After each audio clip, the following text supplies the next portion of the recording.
Hola, bienvenidos a Avances España. Vamos a tratar en el vídeo de hoy algo que siempre ha sido un debate en la alta cúpula militar española, la adquisición de un portaaeronaves. En este caso, nos centraremos en la opción más realista para España.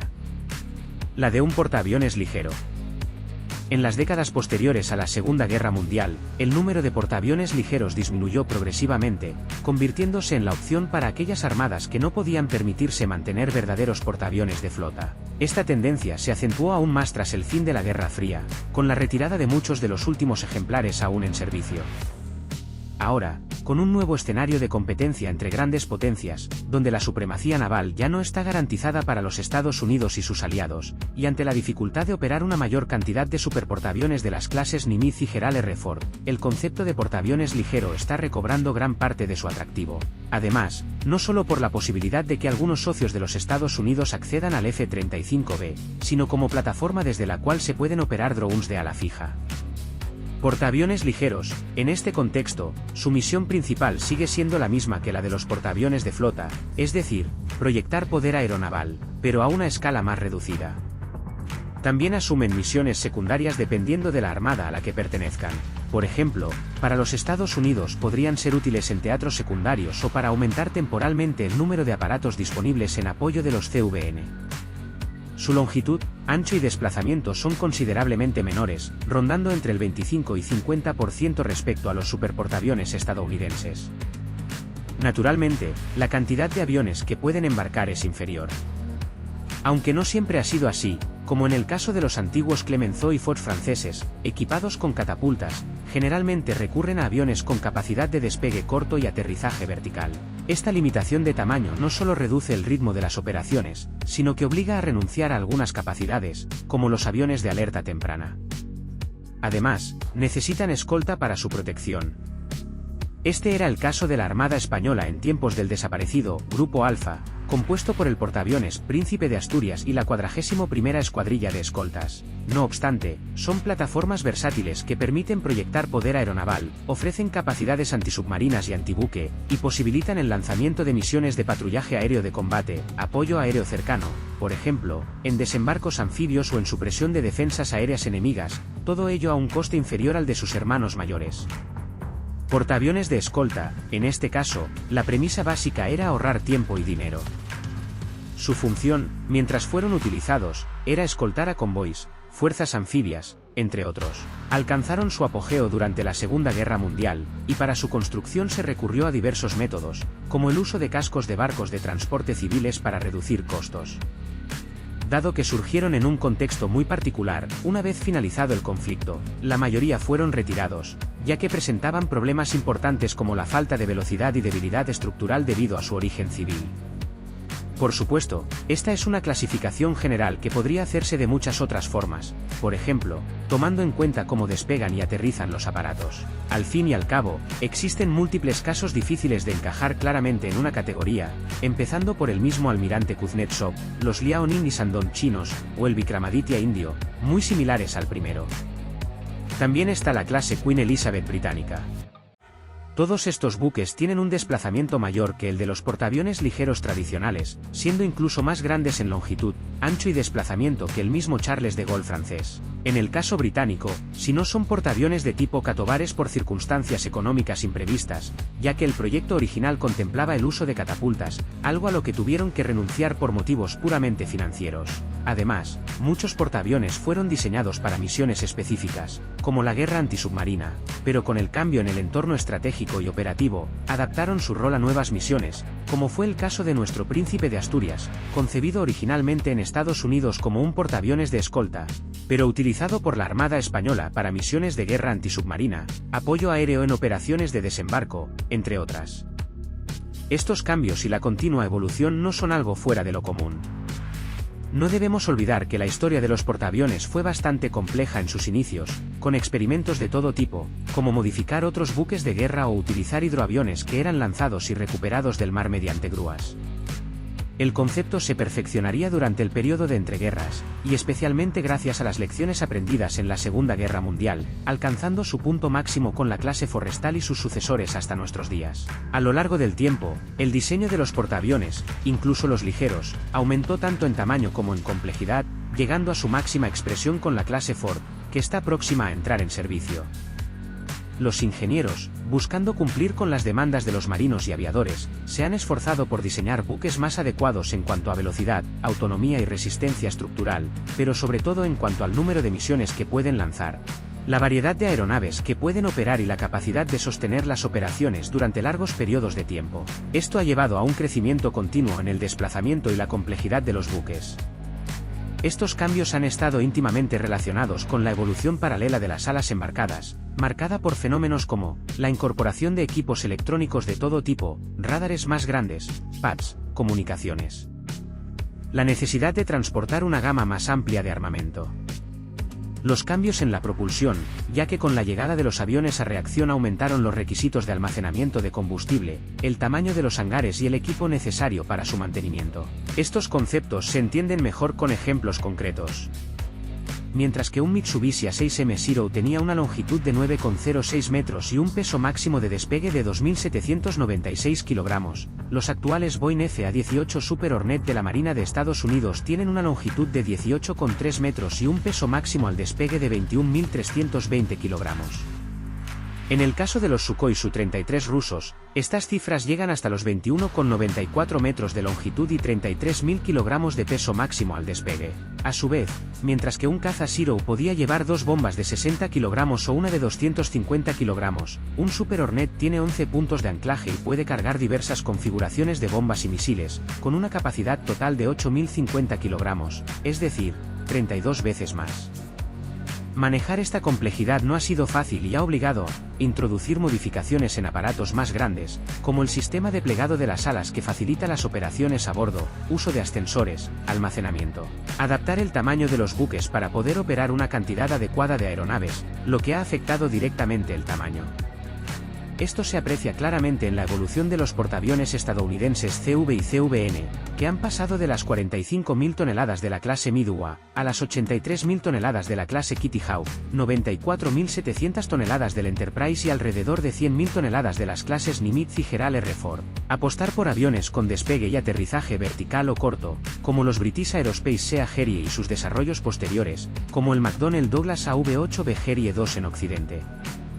Del otro lado del telón de acero, se invirtieron grandes recursos en el fallido Yak 41, el primer intento de crear un caza bombardero supersónico de despegue y aterrizaje vertical. Curiosamente, su sistema de propulsión inspiró el diseño del F-35B después de que Lockheed Martin adquiriera los derechos de producción de estos aparatos. Sin embargo, esto no significa que el F-35 sea un diseño ruso, como afirman algunos. Esta última opción permitió a algunos países mantener capacidades aeronavales dignas que, de otra manera, habrían tenido que renunciar a sus portaaviones. Esto se vio con éxito en casos como el de los Harrier británicos en la Guerra de las Malvinas o los AV-8B en la Guerra del Golfo y en Yugoslavia. De hecho, varios buques, como nuestro Dédalo, antes USS Cabot, fueron adaptados para operar este tipo de aviones mientras se introducían nuevas clases de portaaviones específicamente diseñados para ello. Sin embargo, con el tiempo, la obsolescencia de los Harrier y la falta de opciones futuras más allá del F-35B, un avión caro y parte de un programa problemático, hizo que el interés por los portaaviones ligeros disminuyera, dejando como opciones principales a los portaaviones Katovar o Stovar. Especialmente los Stovar, que evitan la complejidad y el alto costo de las catapultas, han experimentado un resurgimiento desde el final de la Guerra Fría, aunque no por razones económicas o por su valor como portaaviones, sino por una combinación de circunstancias. Tanto Rusia como Ucrania tenían cascos a medio construir o retirados prematuramente. Estos resultaron ser una opción ideal como paso intermedio para países que aspiraban a desarrollar sus propios portaaviones, acortando camino mediante ingeniería inversa y asistencia técnica. Esta idea ha tenido éxito, a pesar de los sobrecostos y contratiempos, como lo demuestran los casos de India y China, ambas potencias con grandes aspiraciones navales. Estos dos países utilizaron buques soviéticos como base, el Bakú para el Vikramaditya y el Bar-Yak para el Liaoning, que sirvieron como preparación para lanzar diseños propios, como el Vikrant y el Shandong, aunque basados en los anteriores. Ahora, con su poderío económico, industrial y tecnológico, ambos países están trabajando en nuevos y más modernos desarrollos, como el IAC-2 en India y el tipo 003 en China. En cuanto a la aviación embarcada, el camino es algo diferente. Hasta ahora, ambos países han utilizado aviones rusos o derivados, MiG-29K en India y Shenyang J-15 en China, pero India sigue evaluando otras opciones, como aviones rusos, franceses o estadounidenses, mientras continúa el desarrollo de la variante naval del Al-Texas. China, por su parte, parece estar enfocada en su propio Shenyang FC-31. En cuanto al Reino Unido, ha seguido un camino diferente. De plantearse un portaaviones Catobar en colaboración con Francia, ha pasado a tener dos grandes portaaviones Stock de 65.000 toneladas de carga completa. Sin embargo, no parece que muchos otros países estén dispuestos a seguir este ejemplo, prefiriendo diseños más ligeros, muchos de ellos basados en buques anfibios tipo LHD. ¿El final de los superportaaviones? Si la mayoría de los países que se están sumando a la construcción de portaaviones optan por crear portaaviones ligeros o modificar buques de tipo LHD para cumplir con esta función, ¿significa esto que estamos ante el fin de los portaaviones? La verdad es que no, como explicaremos a continuación. Actualmente, muchas personas, incluso dentro de la US Navy, se cuestionan la validez del concepto de los superportaaviones. Sin embargo, este debate suele ser malinterpretado. La mayoría de los expertos no sugieren renunciar por completo a estos buques, sino que discuten el rol que deben jugar en la flota, lo cual es muy distinto. Las discusiones se centran en varios aspectos relacionados. ¿Está ocurriendo un cambio de paradigma? Aunque algunos creen que sí, sobre todo en medios rusos y chinos, que tienen un claro interés en impulsar esta idea, no está claro que los CVN vayan a perder su estatus como buques principales en el corto plazo. No lo harán frente a submarinos armados con misiles antibuques supersónicos, que es la teoría que sostienen los críticos, ni frente a otros buques en desarrollo, como los buques autónomos.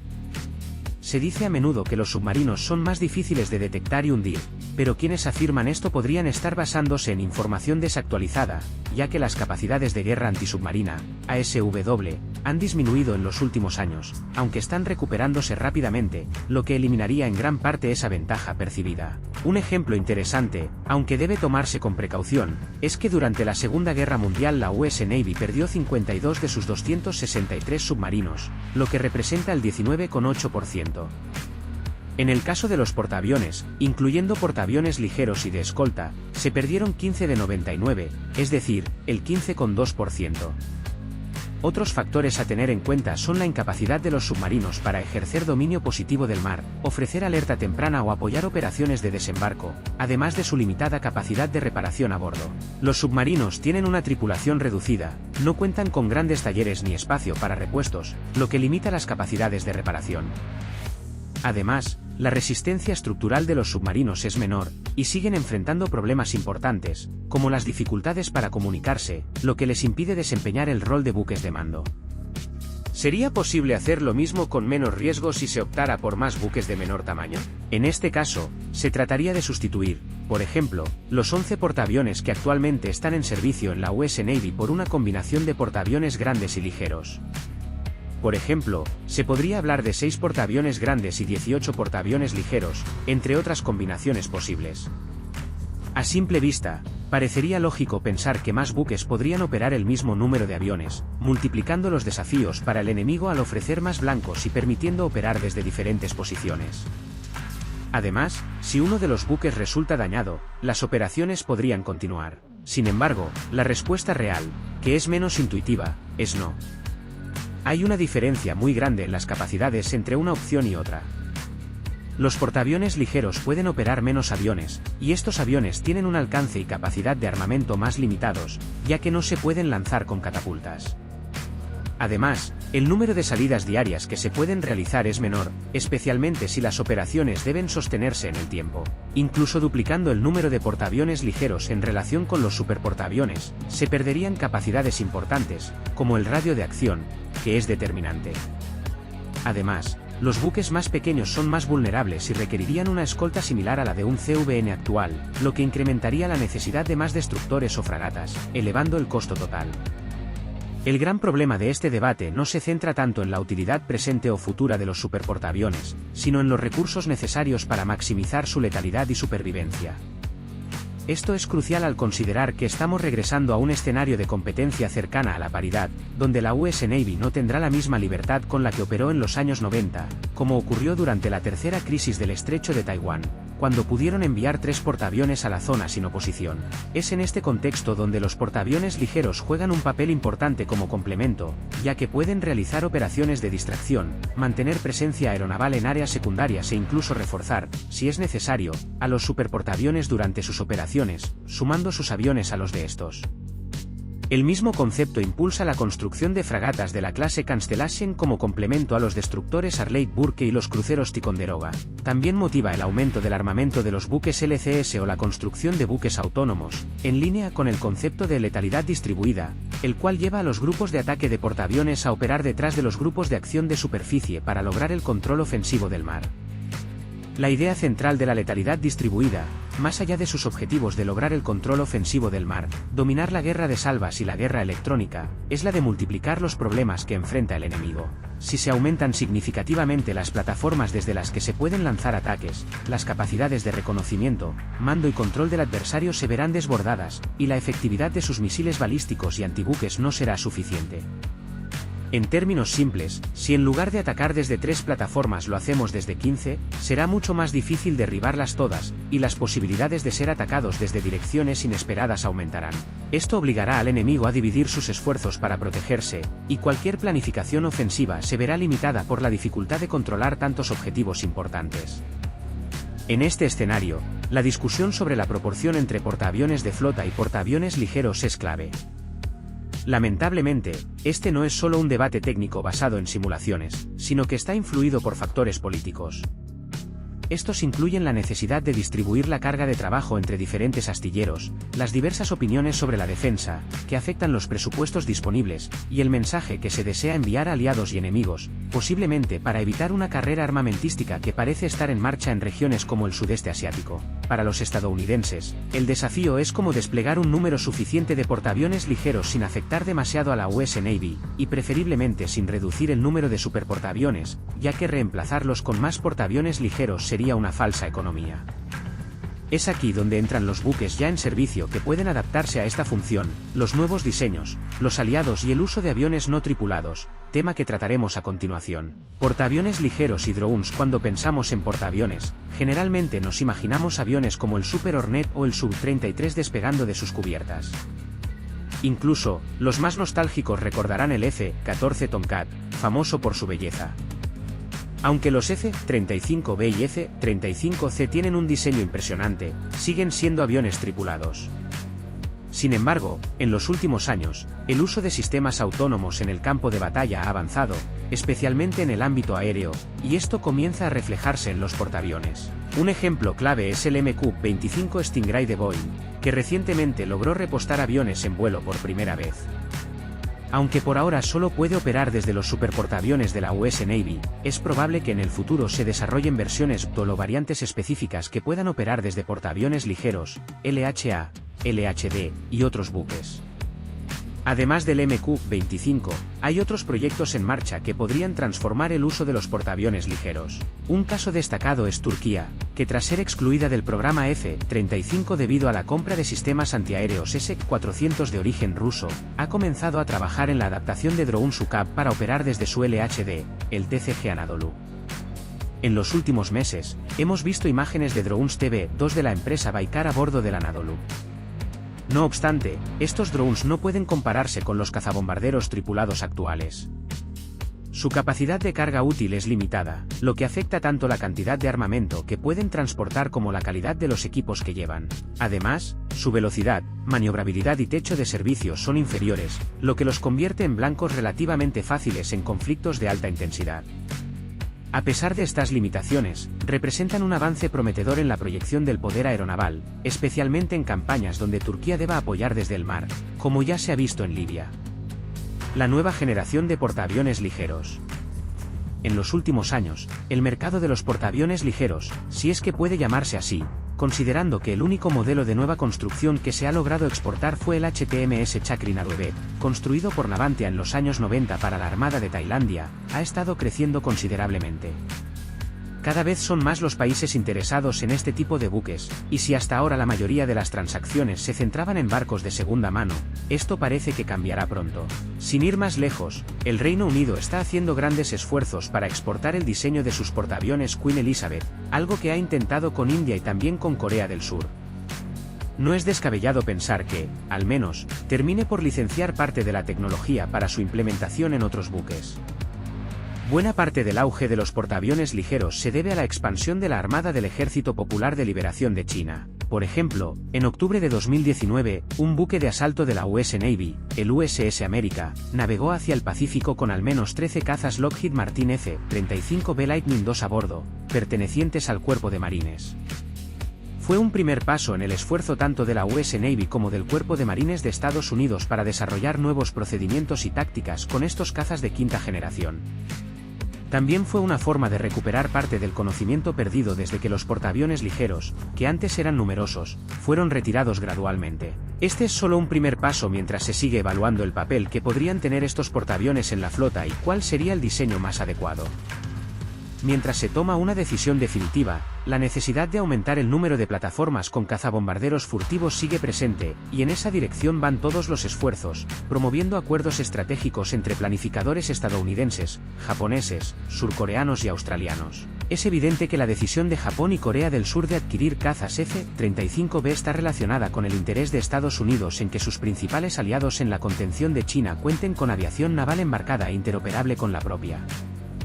No sería sorprendente que Australia también tomara el mismo camino en un futuro cercano. Aunque contar con portaaviones ligeros es beneficioso para estos países, para Estados Unidos es fundamental poder operar sus propios F-35B desde las cubiertas de sus aliados. De ahí el énfasis en la construcción de estos buques y los ejercicios para garantizar la interoperabilidad. En Japón, han logrado en tiempo récord no solo reconvertir un destructor portahelicópteros, el Izumo, en un auténtico portaaviones ligero, sino también superar las reticencias de su opinión pública y de algunos partidos políticos, que se oponen a adquirir capacidades ofensivas. Se justificó la necesidad de alojar aviones aliados en caso de conflicto, para luego introducir la idea de que esto también mejora la capacidad de autodefensa de la flota, lo que llevó finalmente a la compra de 42 F-35B. Por su parte, Corea del Sur, tras poner en servicio su nuevo buque anfibio, el Dotko, y con planes de añadir un gemelo, parece haber optado por un buque tipo Stobar para su futuro LPX-2, que estará a medio camino entre la clase Izumo de Japón y los Queen Elizabeth del Reino Unido. Con este nuevo portaaviones ligero, Corea del Sur tendrá un grupo de combate fuerte, respaldado por destructores con el sistema de combate Aegis y fragatas, lo que podría incluso incluir submarinos nucleares si sus planes avanzan, lo cual es interesante para un país situado entre los mares de China Oriental, Japón y el archipiélago japonés. Incluso si los buques surcoreanos fueran similares a los de la clase América, estaríamos hablando de barcos con capacidad para albergar hasta 20 aviones de ala fija, normalmente operarán con 16, lo que los aproximaría a portaaviones como el Charles de Gaulle de Francia, que suele operar con 18 cazas Rafale y 2 aviones de alerta temprana E-2C, además de helicópteros. Aunque no se debe subestimar la capacidad de los F-35 para reconocimiento y observación, también es importante considerar su carga útil. Según los marines estadounidenses, un buque de la clase América debería poder realizar 40 salidas diarias en los primeros días de misión, aunque este ritmo disminuiría con el tiempo. En comparación, un portaaviones clase Ford puede alcanzar hasta 160 salidas diarias, aunque es mucho más caro y está equipado con catapultas, talleres y mayor capacidad para transportar repuestos.